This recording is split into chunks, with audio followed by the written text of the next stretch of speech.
Hey there, and welcome to a new episode of the Dietitian Success Podcast. In this episode, I sit down with Heather Bray from Behind the Plate Nutrition.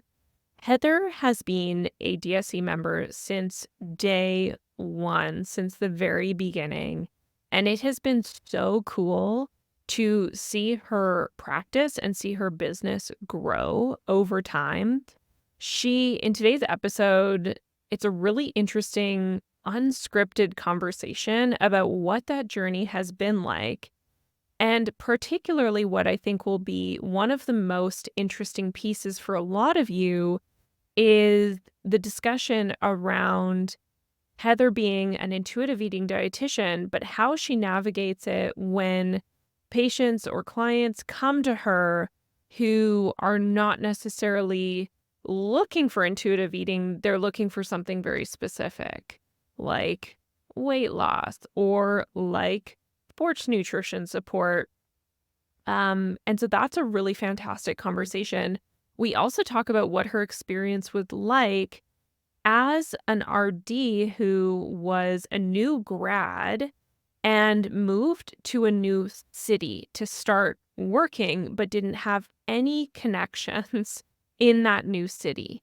And so for any of you out there who are in a similar situation, whether you're a new grad or whether you're just a dietitian that's relocating and you're trying to figure out, how do I get started in a new community where I have no pre-established connections, then this is the episode for you. Heather is incredible. She's an amazing dietitian and she has so much wisdom to offer. She's also just a really warm, amazing person. And so I know you're going to get a lot out of this episode, and I really hope that you enjoy it. Now, with that, let's get into the episode. Heather, it's so good to talk to you today. Oh, so good to talk to you as well. Yeah, we were just saying before we pressed record that you have been with us since the beginning. Like when I think about when people are like, "Hey, tell me about some of your DSC members." Like you are somebody that is always top of mind for me because Oh, you've been with us for so long. But then I also think about like you on Instagram. I've followed you for a while. I think of you often. So I'm oh, so happy to chat with you. oh, thank you so much. And I was saying to you as well, like, this is such a full circle moment for me. Like, I remember when you first started the podcast, like, I listened to every episode and I've been following along the journey too. So it's so great. I'm so happy to be here. That's so cool. Okay, so let's back up. I want you to tell us a little bit about your dietitian journey. What has that looked like so far? Yeah, I mean, this will be end of my fifth year as a dietitian. And I guess maybe I could even start back to like becoming a I'd love dietitian. that. Yeah. Like, and I don't know if this is helpful to the audience, but I'll just say it anyway. I was just reflecting on like how I even got into this because I was not like a super academic person. Like in high school, I struggled with school, and I remember very distinctly a teacher telling me that I shouldn't be in university level courses, which was honestly devastating at the time. But for me, like your rebellious teenage stage, I was just kind of like, oh, yeah, well, I'm going to prove her wrong. I never got like overly good grades, but I made it through. And I really loved science, even though it didn't come naturally to me. One thing about me is I have a work ethic. Like things don't necessarily come natural, but I will work at something. So I developed such an interest in science very early on, and I never really knew what to do with it, but I was always involved in sport, and I grew up in a household where we ate a pretty nutritious diet, I would say. It's not like we talked about nutrition very much, but I just remember like as I was going like through high school in sport and stuff like that and just like learning about nutrition, it just became something that was interesting to me. So I actually ended up going to Laurier for 1 year, which is a school in Waterloo, Ontario. I went there for a year and I basically took sociology, and just as electives, I was taking science courses because I thought they were really interesting. And then it wasn't until that first year that I heard what a dietitian was and what the career was. And I was like, something just clicked in my mind. And I was like, I want to do that thing. I want to try my best and become that. And so I looked at what it took on like the Dietitians of Canada website. I was like, how does one become a dietitian? I ended up leaving Laurier, so I dropped out, and my friends and family were like, "What the hell are you doing?" I ended up going back to take a night school course because I didn't have all the credits, so I took a gap year to kind of up my credits and everything. I ended up applying to a bunch of different schools for nutrition and dietetics. I didn't get into any of the schools in Ontario, which was devastating in and of itself, but I ended up getting into all of the schools in Nova Scotia. So I was like, okay, the universe is pushing me somewhere. Let me go try to do this. So I ended up choosing Acadia University, which is where I went to school. Wonderful experience, loved it so much. And I actually like thrived in it, which is amazing. Like coming from a place where I wasn't projected to be very good academically, I ended up doing very well. And I think it's because I just really loved the subject. Except I thought I was going to be in public health. I thought I was going to be working in policy, in research. Like that's what I thought I was going to do. It wasn't until my internship when I actually got clinical experience that I was like, this is what I love. Like I should be working with people one to one. So fast track to becoming a dietitian, passing the exam, all of that kind of stuff. I was looking for a job and I knew I wanted to go into clinical immediately, but it's very hard. And especially if you haven't done your internship in the province that you plan to work in, it's very difficult because you don't have those connections, right? So I was coming back to Ontario after finishing school in Nova Scotia, and I was like, how am I going to get a job? And I found it very difficult. I had worked in a job that just it wasn't a very good fit, so I didn't stay there for very long. What the ask was a lot more than I could deliver as a new grad. I ended up getting a part-time job as a prenatal dietitian in the community. So I was working within the Peel region, educating newcomers to Canada and teens on pregnancy nutrition, which was so interesting. But there was just so much of me like struggling to find a job, looking for a job. And I was like, you know what? I can build my own job. So that's kind of how my practice was born. It was born from a necessity, really. And I knew I wanted to do the clinical work. There's so much imposter syndrome that came with that. But I'm somebody who's just like, just do the thing. So that's essentially how my business was born. It was kind of born more as necessity, and I had the time to do so. But I'm so glad that I started it because it has been sort of my backbone in my career thus Mm, far. mm. Yeah. That's really cool. Wow, that's Mhm. awesome. Um, okay, I have so many questions. My first question, how did you end up getting just to sort of go back to that piece, and the reason why I'm asking this is because we do have a number of students that listen to this episode or Mhm. people who are just starting out as dietitians in, like you said, a new province or a new state, depending on where they're located. Yeah. So that first job that you were able to get here when you didn't Mhm. have connections, how did that come to be? Well, that job actually just came through Indeed, and Mm, I okay. interviewed for it Yep. and got the position. But I will say, like, again, I ended up working at other jobs after that. And I was reflecting on this because I was listening to the episode you did with Alexis Williams, and Hmm. she was talking about the importance of networking with people. And I cannot stress that enough because that's something that I was doing in that time where I was like, I'm struggling to find a job. I was reaching out to people on LinkedIn. I was talking to literally anybody I could. I went back to my preceptors and was like, hey, do you know anybody working in Ontario that I can connect with? I was Hmm. doing cold calls. I was going to hospitals to go and have coffee dates with dietitians. I volunteered at a hospital doing like food audits, like the tray audits, which like some of us who did it in internship hated that. But I was getting myself out there in any way I possibly could because I know that just submitting applications online is not going to get you very far. So Mm. that first job I got, it just happened to be a lucky thing. But when I ended up getting into my first like full-time job, it was because I had been doing that. It's because I did the cold calls, I did the LinkedIn messages, I set up random coffee dates, and I cannot thank the dietitians enough who took the time to actually just chat with me. So now when people ask me to do that, I'm like, yes, let's talk. Like, I'm happy to do that because I think the insight you can get from that is invaluable, not just in making connections, but like I learned a lot through doing that. Mm, And I hope Alexis is okay with me sharing, but she was one of the yeah. people that was willing to chat with me. So I learned a lot from her too. Yeah. And I'm just curious, do you identify as being an extroverted person? Because Yes. it's pretty impressive that, no, just as I'm listening to you talk, like, and I want to obviously get into your business story and your business journey too, but I mean, just so impressive that you put yourself out there like this. That can be so intimidating and so challenging. So, do you feel like you're an extroverted person? And then what was that? Did you have to get over some mindset hurdles there around reaching out and putting yourself out there? Yes. Yeah. I would say like I definitely am an extroverted person, although I think in recent years I've become a lot more introverted. But I think like it didn't come naturally. Like I don't think Mhm. for anybody of any personality type, I don't think that reaching out and networking comes easy for anyone. Like it feels kind of cringy. But again, I think that's just kind of where that determination really came in for me.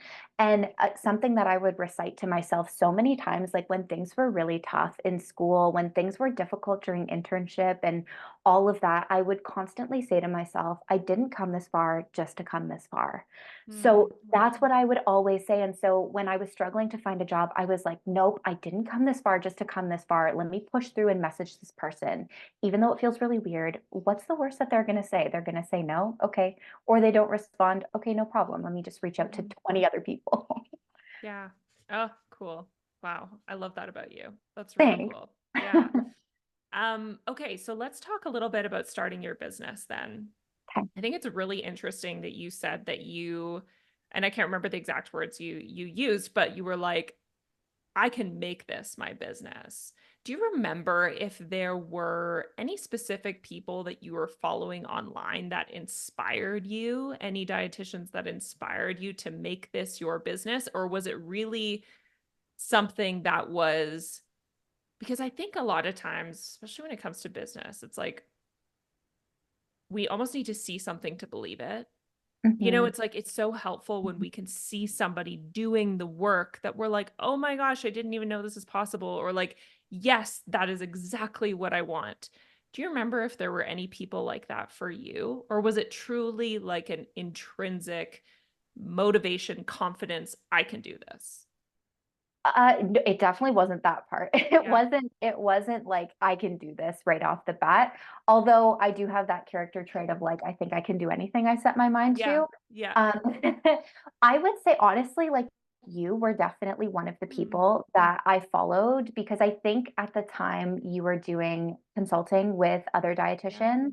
So you were somebody I had found, but also in my first job that I was talking about earlier, I was kind of supposed to build the practice from scratch. So Mm, I ended up doing a lot of research then.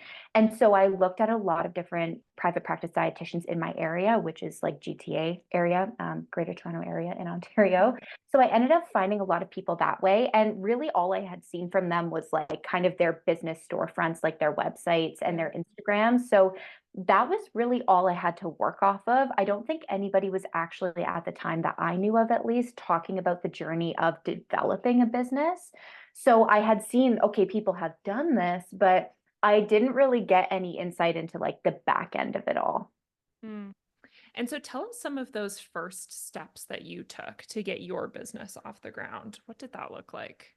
Oh, geez. Okay. So I think the biggest one was choosing my business name. I feel Hmm. like I struggled with Classic. Yeah. so much, right? Yeah. I was Yeah. like, and I think honestly, the reason that I chose Behind the Plate is twofold. One, I think it's like kind of clever. My fiance and I came up with it like over dinner. Like we were thinking like, Oh, oh, I provide the nutrition information behind your plate. And it was kind of cute. like a play on a sports reference as well. And we're both athletic in our background. So like that kind of had come up into it, but I also didn't want to use my name because I do plan on maybe changing my name at some point. So I Mm, didn't want to use my name exactly. And I have, I wanted to have the option to be able to incorporate my business as well. That was something that I had just researched when I was reading how to start a business. I literally think I just Googled how to start a business. yeah. so I chose my business name and then I ended up checking if the business name was taken just online. It's something you can do. I don't know the exact way to do that, but it's a thing. Checked if it was open and then I registered the business name like with I think it's with the CRA. I got like the master business license thing, which I have to renew soon. And then after that, I pretty much was like, okay, what else do I need here? I need to have a website and I need to have an EMR platform. Like those were like the two main things that I did. I set those up. One thing I did do, I had business cards made up pretty quickly and I had somebody design a logo for me, which is awesome. But like, I felt like, now looking back, probably didn't need to do that, but it was pretty cool. Like, it made me feel pretty legit in the beginning. Mhm. So I did that, chose a platform. I chose Practice Better and have been with them ever since, like, absolutely loved it. I don't even remember how I found them, to be honest with you, but I love them. And I had a friend who helped me build my Wix website because she had built websites on there before. Bless her heart, she really sat down and helped me kind of build that because I'm not very tech savvy. So she really helped me build my first website. So those are kind of those first stages. And then really, I just started telling people, I just started telling friends and family, hey, I'm starting this practice. And that's how I started getting my first few clients was just through word of Mm. mouth. That's cool. And that was going to be my next question is where, well, first of all, do you remember how long it took you to get that first client?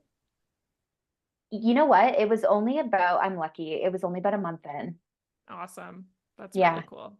Yeah, and it was Very just cool. because a family member had a colleague who was looking for a dietitian at the time. I think it was just Yeah. very lucky. But I would say for the first 6 months of my business opening, I had maybe like three clients. Like I didn't Yeah. have very much at the time, but that was Yeah. okay. Yeah. Totally. Mm. And so on that note then, so you had, those first couple clients in the first 6 months, and then what was it that you feel like what made things turn? What was it that you feel like started to increase clients coming in? Was there anything in particular? It's a good question. Like, I don't think that I've ever hit like this Yeah. exponential increase. Like, I think Yeah. over the 5 years that my business has been, I have just been growing at a gradual pace, which is Yeah. really great. I think signing up for websites like Health Profs, for example, I definitely started getting more referrals through there. It's not the biggest referral source, but for a while for me it was one of my biggest ones. One of the things I need to start doing is tracking my referrals because I'm Mm, not very good at keeping track of where people are coming from. mm, But I would say so there, and then I think a lot of people now find me just through Googling through my website. Just I think my mhm, SEO has been picking up a bit more. And I think that's yeah. because I was posting blogs and because I'm on social media. So I think people are finding me more just like through Googling dietitian near me type of thing. I wish I could say there was one specific thing, but I really think it's just a culmination of all of the things that I've done. Mm-hmm. And two, I would say, like when I started up my business, it was like 2019. Shortly after that, I started working in a full-time job, like in a full-time capacity. So my practice was never like just started it and worked in it full time. I Mm-hmm. still don't work full time in it to this day. So it's just kind of been something, it was very much a side hustle for a long time. And then it became more part time, more hours that I'm dedicating to it. And again, I'm still not at that full time level, but I'm definitely getting there more and more. Mm, that's awesome. And did you always offer, so I noticed on your website now you offer packages. You have, I think, three packages. Mhm. Did you always offer packages or did you ever go through the process of starting off with one-off sessions? That's a good question. I didn't always use packages. So I started off just with the one-to-ones.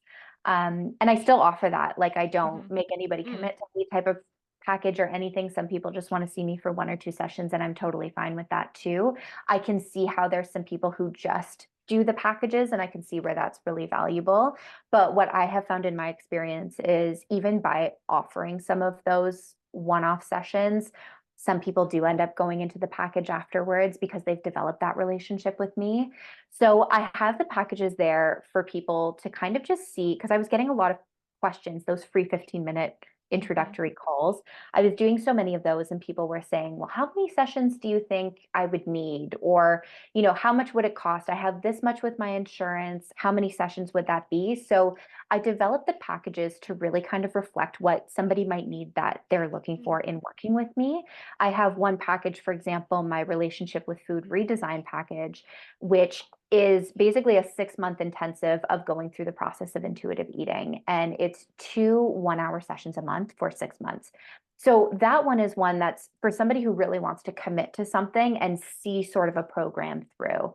I have a jumpstart package, which is essentially one initial session and then 3 follow-ups for anybody who's seeing me for just kind of like general nutrition advice, people who maybe they've received news that their cholesterol levels are high, for example, from their doctor, and they want to work through some of the dietary changes. That's kind of a package designed for them.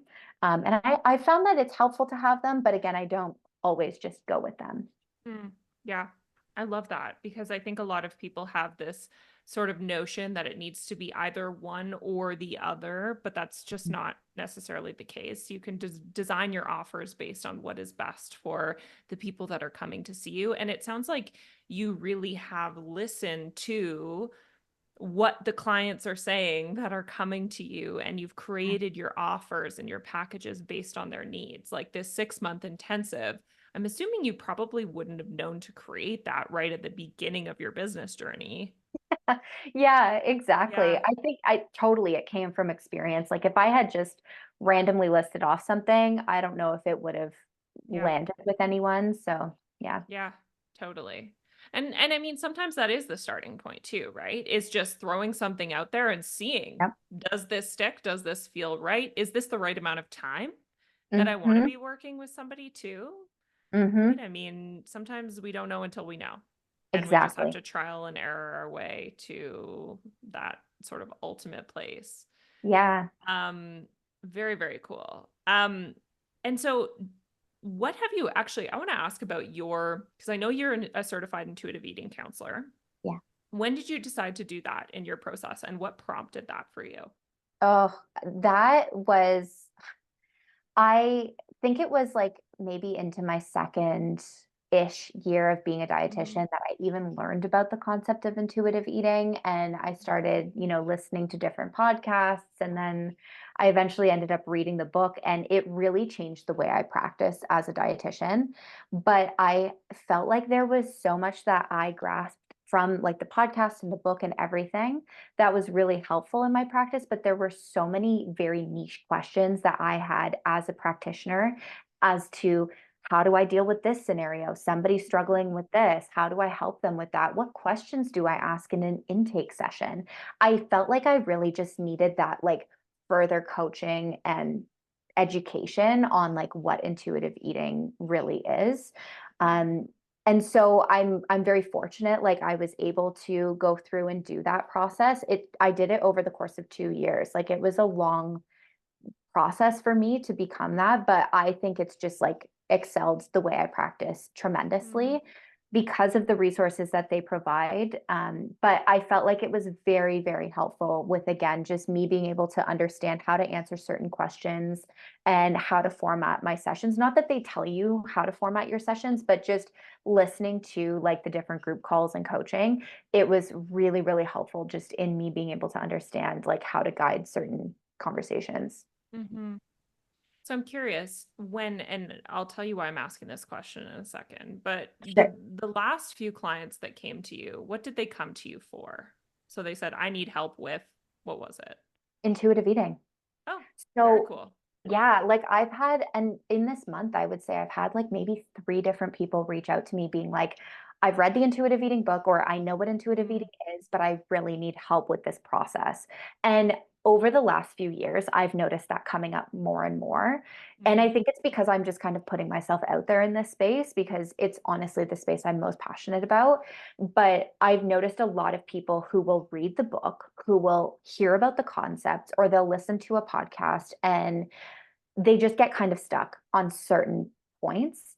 So, for example, I see a lot of people who are like, yep, I can get rid of the diet culture mentality. I can give myself permission to eat, but I'm really struggling with my hunger and fullness cues. Or I think I only need to be eating per my hunger and fullness cues, etc.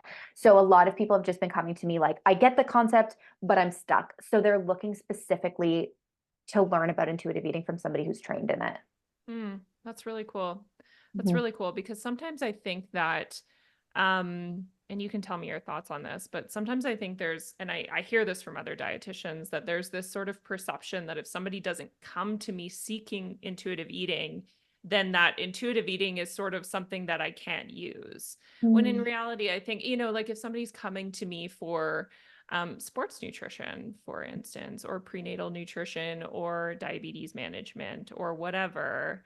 mm. Um, what's sort of your thought on that? When somebody's coming to you with a medical condition, how do you bring that intuitive eating lens into that world? Oh, that's like, and I think that was like the question I was stuck Yeah, on for so long. totally. I'm like, does it have to be one thing or the Yep. other? And I really don't think that it does. Like, I always say to people, and not that I necessarily upfront say it to a client, but just like my practice is guided by the intuitive eating principles. Hmm. And I will make some of those things clear to people when they're working with me. For example, a lot of people will reach out to me looking for weight loss, like they Hmm. want to lose X amount of pounds. And when I'm having that sort of like discovery call with them, I listen to some of those pain points, but I also stay very true to my values because like not only is intuitive eating, science backed and all of that, it very much aligns with my values as a practitioner. And that took me a very long time to stay solid in. If I don't know Hmm. how else to Yeah, say it, totally. but like I think for so long, like I wanted to just be like, okay, yep, you're looking for this. Here's the education, da da da, you're Hmm. on your way. Like as almost like a client service aspect. Like I was just Hmm. looking to kind of almost please people in a way. They were looking for just the medical nutrition therapy. And I think a lot of the times I was going with what I was taught to teach people in school. But what ended up coming from that was I felt like there were some people who were just there's kind of that missing piece, right? So there's some people who have come to see me because they want to lose weight or they want to just like eat better in a Hmm. general sense. And then what they end up learning about throughout it is like me talking about hunger and fullness. For example, somebody will say, how much of this food do I need to eat? And I'll say, well, I can't really tell you exactly how much to eat. And here's why. And then I start to explain it. And then when people start to get curious about it, then I kind of invite that in. I never just like push it on people because I don't think it's a thing that works for everybody. I don't think that Hmm. it resonates for everybody, but I always give it an option. I always say, "Hey, I practice from these principles. Do you want to learn about it? Do you want to hear about it?" And I'm happy to go through kind of like what it's all about. So, Hmm. I think I always just try to stay open and curious with people when I'm talking about that. Yeah, that's really cool. Thanks for speaking to that. I was kind of hoping that you would touch on that when people come to you looking for weight loss, because that's a thing a lot of people wonder when they're Mhm. curious and interested in the intuitive eating space. I think they have a hard time connecting the two. Yeah. People seeking weight loss and then also you coming into the session with your lens on intuitive eating. So I appreciate you Yeah. speaking to that. Yeah, and maybe if I can just a little more Yeah, specifically, like please. I think for a long time, like I was not necessarily turning people away, but kind of indirectly turning people away, being like, I Yeah. don't specialize in weight loss, and that's kind of all Hmm. I would say. Hmm. Um, but I felt like that wasn't really serving people Yeah. necessarily because I think if somebody's looking for that information, they're going to find it. And I would Agree. rather try to keep people safe and Yeah. give them some evidence-based information than not. So I make it now, I'm making it more of like an open platform for people to talk about their weight with me and their weight struggles because people want to talk about it. People want to talk about their body image and how their body's changing. So I try to make it a safe space for that, but I always make it very clear that I cannot guarantee any specific amount Hmm. of weight loss. And a lot of the times, the response I get from that are people are like, "Oh yeah, no problem. Like I don't even weigh myself anyway." And then I'm like, Yeah. "Okay, well, Yeah. here we go." So Great. We were on the same page this whole time. exactly. Yeah. Oh, wow. That's really cool. Okay. Thank you for going into that. I really appreciate that. And I Yeah. know listeners will appreciate that too, that perspective. Let's talk a little bit about marketing and what your experience has been like there. You sort of did a when I brought that up. So tell me more about that. Oh, I feel like marketing is maybe the bane of my business right now. Interesting. Okay. And and I don't know, like maybe from an outside perspective, it doesn't seem that way, but I think I don't have a strategy straight up. Mhm. I don't, and I really want to because, Yeah. and I'll just say this openly, like I really want to scale my business. I want to grow it. I want it to be big. But right now, I don't have a strategy, and it's something Mhm. I'm definitely looking to work towards. I think my biggest block was just getting on social media, period. And it's because of you, Krista, that I was Mhm. like starting to show my face because there were so many times that you've encouraged in the podcast, on Instagram, etc., for people to just start getting on there and to just start talking. And for me, that was really uncomfortable. I'm not very big like personally on social media, but as soon as I saw it as kind of a marketing opportunity for my business, something shifted in me. I was Yeah. like, no problem, can post Yeah. food things, all of that, etc. So I don't really have a strategy, but I'm definitely wanting to build one soon. Yeah. Very cool. And so is there anything else besides social media that you do from a marketing perspective that might not be part of a strategy per se, but just like any other way that you put yourself out there? I know you said your website is maybe starting to get a little bit of traction. You said health profs. Yeah, yeah. Mm. So those are two, and the Intuitive Eating website also has a directory of counselors as well on there. So I have Mhm. got a couple clients from that. Mhm. I also, I guess maybe I did do something. So I Mhm. created little postcards Yeah. on Canva that Hmm. I printed out at Staples. Two different types of postcards, one being for prenatal nutrition, which is still something that I do. And I actually mailed those off to a whole bunch of different like midwife clinics. So like Cool. paper Yeah. So mailing out to smart. people. Yeah. And so I've got clients through that. I have done a whole bunch of just cold emailing people, and I created a flyer on Canva that I would just send to different medical practices, and just people who would kind of fall into my niche. So I was thinking like, how would people find me? Their family doctor, because even my family doctor, when I would go to see her, she asks me what I do, and she's like, "Oh, can I have some of your cards? Because Totally. I have Yeah. people asking for this." So just talking about what I do is helpful. And then as well, reaching out to different mental health clinics, because that's definitely an umbrella that I fall within, is within mental health. So I started reaching out to a lot of psychotherapists, just a lot of mental health practices, sending my info through. So I guess, yeah, I do have a bit of a marketing strategy. Yeah. I Yeah. do a lot of Totally. cold emailing, a lot of like Cool. cold calling. I dropped off those postcards in person to a lot of different clinics as well. So Mm. yeah, that's something I've done. Very, very cool. And do you have that question on your intake form? I'm so curious, like, where did you find out about me or on your discovery call booking form? Yeah. Okay, Yeah. you do. Okay. So you have that information somewhere. Maybe it's just Yeah, I do. hidden I just somewhere. I just Yeah. haven't extrapolated it and put it Totally. anywhere, Yeah, but I yeah. am Okay, asking the cool. question.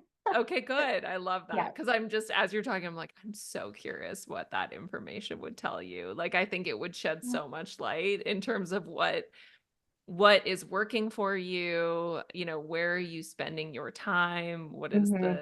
what is the most fruitful place to spend your time. So that's just an aside. I'm so curious about that. Yeah. That's You know something what, I I could am check too. after. I'll add Yeah, it to the list, but it's yeah. it's something that like I'm noticing that I'm getting a lot more word of mouth referrals lately, Mm, which just feels like such a win. It just feels like I've just been love nurturing that. this. And so Yes, yes. hearing like other clients refer their friends and family to me, I'm like, The best. oh, so Yeah. good. There's nothing more validating than that, right? Like at the Mhm. end of the day, marketing doesn't really matter if you're not great at what you do. You have to be great at what you do. That's the most important thing in running a Mm. business. So Mhm. sounds like you're crushing. So I'm really Thank happy for you. you. That's really cool. I'm curious so you've been a DSC member for a really long time. How does DSC play a role in I'm not trying to make these episodes like salesy, but I'm actually just Oh, let's really do it. curious. Like, Mhm. what does DSC look like for you in your business and just in your practice too, from a nutrition Yeah. perspective? DSC has been invaluable in the sense of like helping provide me with the handouts I think are by far the Mm, best, because cool. I am very much like in my counseling style or just education style with clients, like I'm always sharing my screen and pulling up the DSC handouts. Like I'm like, Love you that. want to talk meal planning? You want to see what a balanced meal looks like? Here's the info on meal planning handout. Let's go Mhm. through it together. So I find that that's a really helpful thing, like even on just label reading, right? Even on the hunger and fullness scale. So the fact that you guys have all of that accessible is so, so helpful. I don't know if anybody in the audience has tried to make their own handouts, but Yeah. it's incredibly tedious. It takes so much time, and we're all basically giving the same information anyway. So Mhm. to have those already made, I think is so big. I was also saying before this call, Krista, like when I was earlier in my career, being a DSC member was so helpful on taking on clients that I didn't have a lot of knowledge about. So, for example, like hypothyroidism, like I went through like the evidence summary to that to kind of help give me that background knowledge. So, there's so much, like even the fertility stuff is so helpful. Like that was really great in just giving me more confidence in my counseling because prior to DSC, I was like spending hours before my counseling sessions with clients trying to research their medications, their specific condition. How am I going to teach them about this? Like it was just so jumbled up. So DSC is really helpful from that standpoint. I think the business side of DSC has also been really helpful too, just in learning so many different things. Like I would not know anything about SEO if it wasn't for the DSC platform. So yeah, I think it's just helped in so many ways. Ah, cool. Thank you for saying that. I so appreciate it. I love hearing about, I always say like DSC in the wild. So like hearing about how people use it in their day-to-day practice just like really lights me up. So thank you for talking about that so openly. I Yeah. appreciate it. Yeah, no problem. Ah, I'm trying to think if there's any other questions I have for you, but I don't think there is. I think we covered everything when it comes to your business. I just want to say you're awesome, and I am Aw, just so impressed with the work you do.